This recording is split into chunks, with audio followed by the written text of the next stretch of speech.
Hello, everyone. Welcome back to Hockey Related. I'm Matt Trotter, and today we're talking about Dylan Gunther. If you enjoy these stories, please like and subscribe for more from Hockey Related. Kesselring, slap shot, score! Dylan Gunther, the first goal in Utah's NHL history. Get out, he's just getting, and 3 seconds to go, Gunther, he shoots, he scores! Dylan Gunther! Did it count? It did! Oh my! You've got to be kidding! Game winner! Guenther, Durzi, Cooley, all to the net. It's Guenther. He scores! Dylan Gunther in overtime wins it for Utah. Offside, way out to play is Ingram. Here's a chance. Guenther is in. Guenther to the net. He stopped. Rebound, score! He's done it again!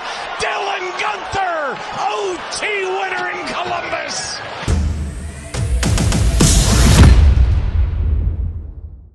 Gunther was drafted 9th overall in the first round of the 2021 NHL entry draft. He made his NHL debut on October 15, 2022, in a 6-0 loss to the Boston Bruins, but earned a point with an assist in his first game on a goal by Josh Brown.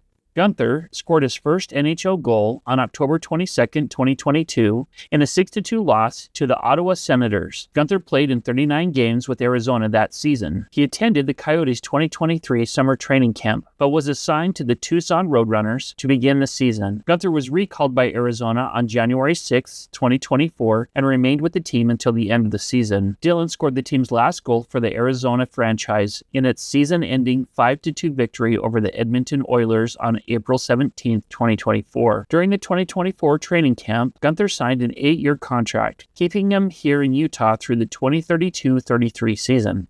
On October 8, 2024, Guenther scored the first goal in franchise history against the Chicago Blackhawks. I think it's fitting that he had the last goal for the Arizona Coyotes and the first goal for the Utah Hockey Club. He was also named NHL's first star of the week of the season. He hit new career highs in points with 60, 27 goals, and 33 assists. He had 9 game-winning goals and 3 overtime goals, and he played in 70 out of Utah's 82 games. Last season, he also notched his 100th career point. His nickname is Gunner, and I thought it was just because it kind of sounded like Guenther, Gunner, but I realized it's because of his shot.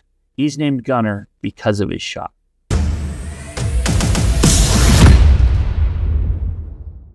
Here's why nicknames are important and how we can approach them in genealogy.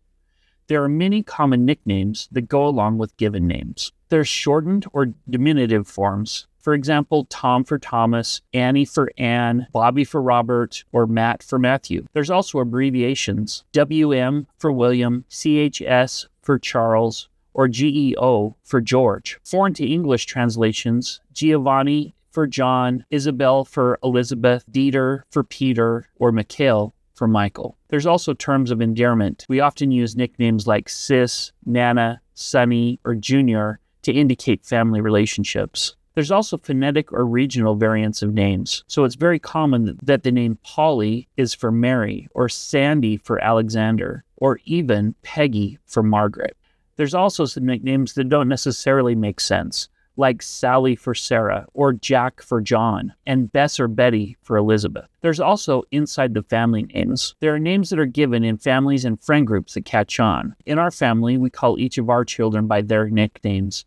Ty for Tyler, Lids for Lydia, Joe for Joseph, Jack for Jackson, Jules for Julia, and Liza for Eliza. I also have pet names for them. I call my son Joe Bear, because when he was a baby, he made growling noises whenever he was happy. And I call my youngest daughter Eliza Lizard as a play on her name as well. My wife has a family cemetery in Texas, and there's many of the graves there of her relatives that bear their nicknames as well. There's names like Peas and Cheese and Babe. They don't all rhyme. I think it's really interesting when we go there and be able to see these people. And the nicknames help them to stand out in our memory and help us to remember them as we come across them. And we'll see their name and we'll be like, yeah, I remember Cheese. I remember talking to my father-in-law about it, and he would say, yeah, I never even really knew what their first name was. I always just called them Peas and Cheese. In hockey, nicknames are very prevalent as well. The Utah Mammoth has a lot of nicknames. It's a tough one. I'll go Guenther. I call him Gunner. Dylan Gunther's got Choppa, this is good, or Guns, and Bugstad, he's got Jugs or Bugie. Those are all good ones. The problem with hockey players is it's usually just if you have Kerfoot, it's Curve. If it's Bugstad, it's Bugs.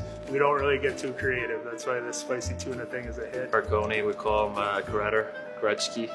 I think everyone kind of knows this by now, but Liam O'Brien, spicy tuna. 100% spicy tuna. Liam O'Brien, Tuna. spicy tuna.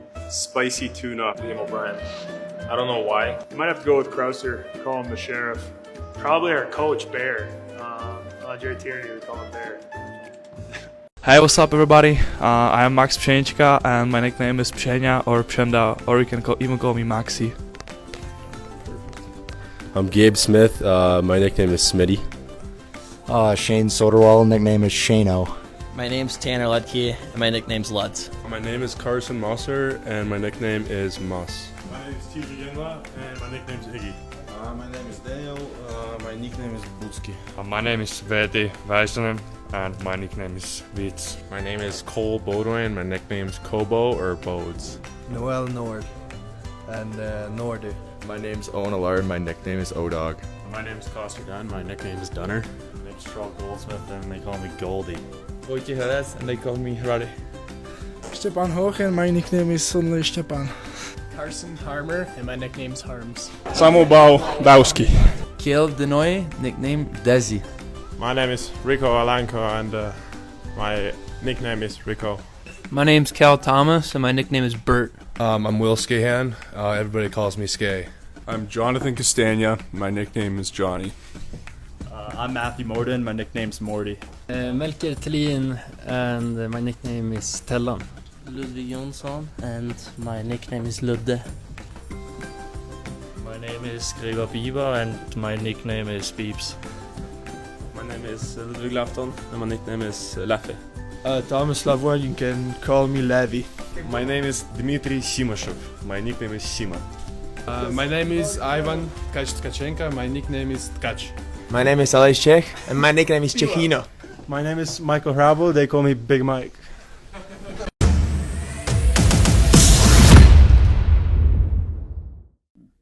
Dylan Gunther was born on April 10, 2003 in Edmonton, Alberta. He grew up in a hockey-loving environment in Edmonton where the sport is deeply ingrained in the culture.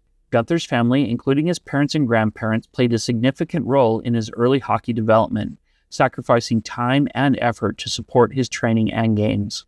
The earliest newspaper article I could find about Dylan Gunther when he was age 6 at the Hunter Arena, and the article reads, "Sticks down, heads up. Dylan Gunther 6 stalks the puck. He cuts from the left to the right across the ice, edging past the face-off circle toward the net, and then pop."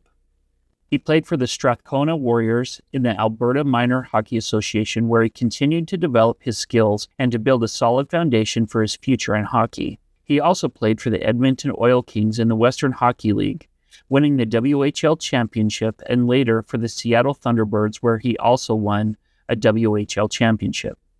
He represented Canada internationally, including winning gold at the 2023 World Juniors, where he scored the golden goal to win the championship.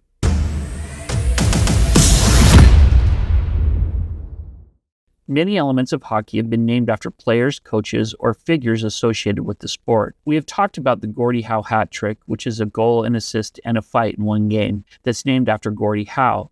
But here are some other notable examples. The Lemieux cycle, where a player gets 5 goals in 5 different ways in the same game, at even strength, in a power play, penalty kill, penalty shot, and an empty net. The Datsuck is a move involving faking a shot and holding the puck. The Forsberg is a deking move where the player taps the puck into the net with one hand on the stick. The Savard Spinorama, named after Serge Savard, but made famous by Dennis Savard, where the player with the puck skating toward the defending player begins to turn one way and then quickly performs a 360 spin to trick the defender and continues forward. There's the Rob Ray rule, where players must keep their jerseys tied down to their pants. Ray would take off his jersey and shoulder pads to be more difficult to grab during a fight. There's the Ted Lindsay elbowing rule, where Ted Lindsay was a fierce competitor in the 40s and 50s, and he was known for his aggressive and physical play, earning him the name Terrible Ted. His rough tactics including frequently elbowing and kneeing opponents, leading to the NHL to introduce specific penalties for these actions to deter such dangerous play. Boer rule, named after Martin Brodeur, due to his ability to play the puck outside the crease, and a trapezoid was created behind the goal line where the goaltender is allowed to play the puck, stopping goalies from playing pucks into the corners. The Sean Avery rule made it illegal for a player to stand in front of a goalie and wave his stick in the netminder's face in an unsportsmanlike way.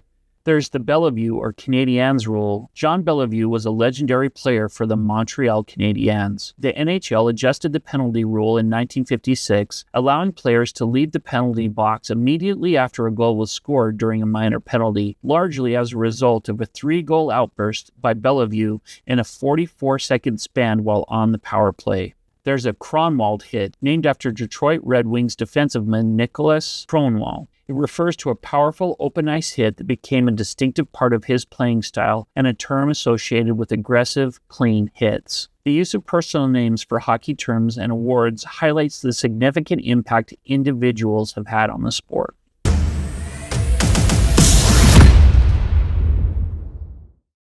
Dylan Gunther has Ukrainian, Norwegian, Kenyan, Indian, English, and Welsh ancestry. I found Gunther's ancestors that were born in North America, Europe, Asia, and Africa. Dylan's parents were married in the Dominican Republic, adding South America to his family history search. So I found relatives of Dylan Gunther on every inhabited continent in the world except for Australia. The name Guenther can be traced back to Kiev, Ukraine through his grandfather Walter, who immigrated to Alberta in 1950. Walter passed away in April of 2024. Walter's wife and Dylan's grandmother Linda was born in Edmonton, but her grandparents were from Norway and England. Linda Guenther passed away in July of 2024. That's 2 grandparents in the last year.